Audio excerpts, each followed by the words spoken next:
judged it well. You've got to be kidding me. Watch for the line to turn white. Have the French nailed this 3 for 3? Wow, absolutely flying through the fleet there. How's your timing at the bottom of the line here, Australia? Yeah, and I think what's going to become a factor through the day, Todd, is on a gusty, shifty day like this, the grinders have got to work a lot hard. They're the ones on the big handles at the front, two of them working together, but they're pulling in that big wing sail. And of course, it's the United States have got for a slightly different strategy. They've got Anna Weiss on the handles with Mike Buckley at the back, which it takes, you know, it's a bit of a different way of going about it. A lot of the teams have got big sort of 100-kilo power units, and that's kind of key in these things. Here we go, pole position predictor at the moment. We see on board Denmark, bottom of the line, New Zealand and Spain fighting hard for this end. France looking for a slingshot in, right-hand side of our screen. Has he got his timing right? It's going to be hard for Spain and New Zealand to accelerate. Here come the French. They're coming in hot. De La Pierre, is there room? It's going to be marginal. I think there is. Oh, he strode it like he stole it. Quentin De La Pierre, have a look at it. What a job. He snaked his way through. New Zealand have accelerated in time, should be able to hang on to second place, but what a start by the French. Quentin De La Pierre with nerves of steel as they approach mark number 1. He will take the whole shot here in race number 2 with the Danes in second and the Kiwis in third. Oh, look at the Australians, Todd. They've flown too high. They're off the foils. Waterhouse pushing too hard on board the Australian boat. They're going to be out the back of the fleet here with work to do. They're full of water as we see France, Rottwell, Denmark, and it's Spain. First to turn away from the fleet. That worked well for them in race 1. Has Bottin spotted more wind? Stevie, what do you gain from that? This isn't the biggest course we've seen before. It is very tight. Really tight. 20 kilometers an hour, that's the first thing I heard. That's very good. The wind's coming from 255, I think it said, so they've laid the course to be directly upwind, downwind with that wind direction. That's why we see the boat zigzag around a bit. Now we see the start line, that red line to the right-hand side of our screen. Just there, the boats are already gathering pace here. It's tight, it's very tight in that start box. And here we go, start line on the screen there. That blue triangle in the middle of the line, that's the optimum position to start. The bottom end of the line of our screen, that would give you a faster angle. The top end of the line as we look at the screen, that's a shorter distance to mark 1, but the computer tells us the optimum position somewhere in the middle of the line. Who's got their timing right here? Australia. Canada look well lined up. The French are back early here. Germany once again positioned well. It's all about timing from here. Canada are well set up now, coming through the middle. Emirates, Great Britain. How's your timing in the middle of the line, Ben Ainsley? Brilliant start by Emirates GBR, absolutely on the money, and they're going to lead the fleet away to mark 1 here. Perfect.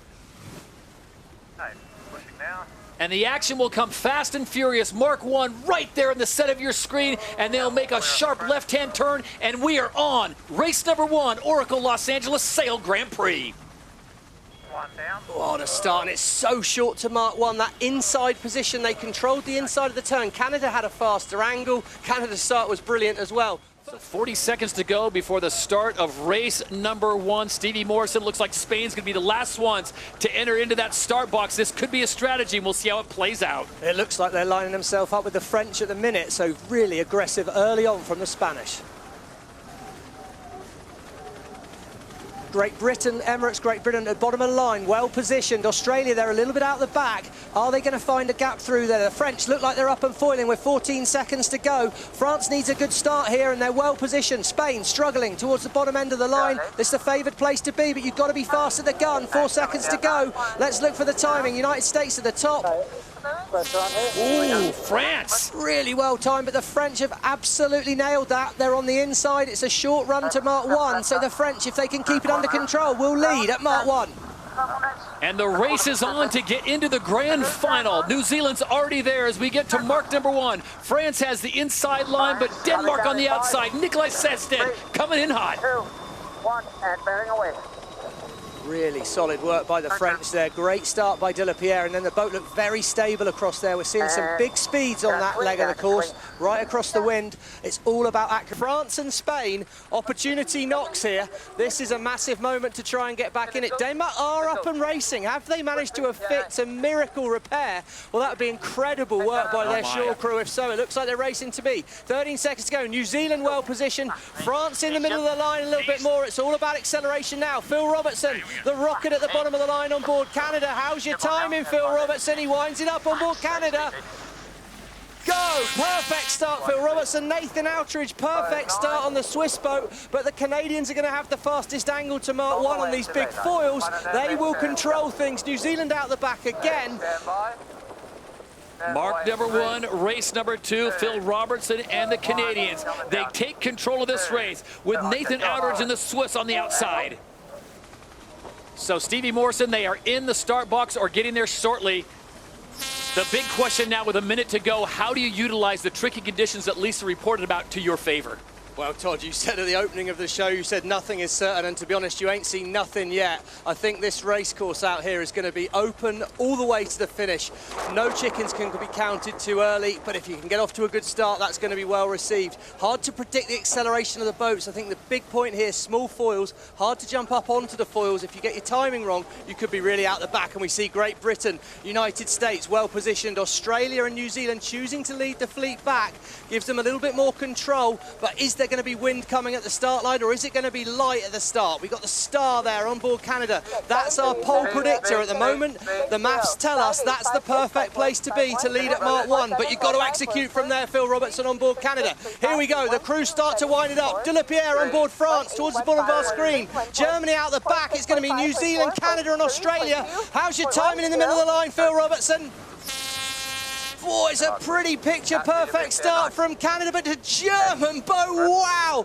Absolutely flying through the fleet there. Perfect timing from Eric Heil. It's going to be a sprint between France and Germany towards Mark 1. Little bit of grip, Jimmy. And here we go, Mark number 1, race number 1 from Halifax, and it looks like the Germans are going to roll over the top of the French. Oh, France have got tactical advantage there. The Germans have got to keep clear, Todd. Expect aggressive move from Contan here. He's going to keep pushing. Germany's got to keep clear. Could be good news for Spain as France and Germany are in a private battle, and we know the turn to set yourself up for gate 2 comes soon. Has De La Pierre pushed them off the course too far? Here we go, 1 minute away as they get themselves into the start box position. 9 teams out racing with the USA unable to go this weekend. That's going to hurt their points chances. Meanwhile, at the other end of the table, New Zealand now on top on the overall standings, 68 points. Australia, the 3-time reigning champions, sitting in second with 59. Always so much to be learnt in the first race of the day in the new venue here as we see the start line, red line across the bottom of our screen. That blue triangle in the middle, that's effectively our pole position. That's the perfect place to start. However, we know that so often it's about hitting the line at full speed. That's the absolute key to getting this right. Late into the box, right-hand side of our screen. Great Britain and Rockwool Denmark already up and foiling. Top of the line, New Zealand are already in. France looking for a late run at thing with 15 seconds to go. Favoured pole position at the moment is this star at the top of the mast here, suggests the best place to stay on Canada. Australia now show us the best, middle of the line, big gap for Australia. How's your timing, Tom Slingsby, in the middle there? Perfect start for the Australians. That's absolute magic from Tom Slingsby. Disaster in New Zealand, but back with a bang here in Bermuda. Just here in 2, 1, up on. And as they approach mark number 1, it is the Aussies and the French out in front. We've got 7 legs here on race number 1 here at the Apex Group Bermuda Sail Grand Prix. Tactical control with Slingsby on board the Australian boat there, and he used it well, gave the French a little nudge. He leads De La Pierre around Mark 1. It's tight in the pack though. New Zealand somewhere near the back. Rockwool Denmark, they are all chasing the Aussies as they're already setting up. There's nowhere for the crews to go other than hammer down and straight line. We can see on the right-hand side of our screen, start line, the blue triangle. That suggests the fastest place to start, but I imagine surviving is going to be on the list of jobs for the crews out there now. We see Great Britain well positioned, Australia left-hand side of our screen. They're on a long wind-up. Tom Slingsby's trying to bring it in fast and hot at the top of the line here. Switzerland, Great Britain well positioned. How's the timing at the top of the line for Tom Slingsby though? Line's going to turn white. Wow. What a start from the Australians. They're going to be fast to mark 1, but how brave are they feeling on board the Ruse?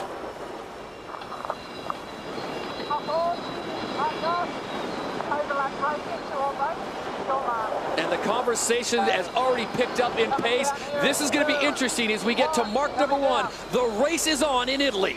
Oh, what a start at the top of the line for the Australians. Nina Curtis called the overlap, broken into Mark 1, and they're clear ahead. Chased down by Contan de la Pierre's French team. Yeah, I mean, certainly Canada are being the spoilers here for Spain, Rockwool Denmark, and France. They're really on that battle for the top 3, of course, and Canada will hope to get there. They probably do need an event win, but Phil Robertson. He's the master starter. It's really a masterclass in starting that gets these Canadians at the front. It's tight at the bottom of the line. Look at that, Australia, Denmark, France, all manoeuvring close for the pole position towards the bottom of the line there, towards the right-hand side of our screen. Who's in the pole predictor position at the moment? We'll find out soon when we see that gold dot on the top of the lines, but I like where Switzerland is. France are quite close to the line. Germany up and foiling. Spain foiling, bottom left-hand side of our screen. All about timing here now as we see the line getting ready to turn white. Who's got it right? Here we go. Oh, what a start by Botin at the top of the line, the only boat at full speed. He's hammering in fast here. Phil Robertson's got it out of the gun as well. He's going, well, it's going to be Spain, Canada, Australia vying for first at Mark 1.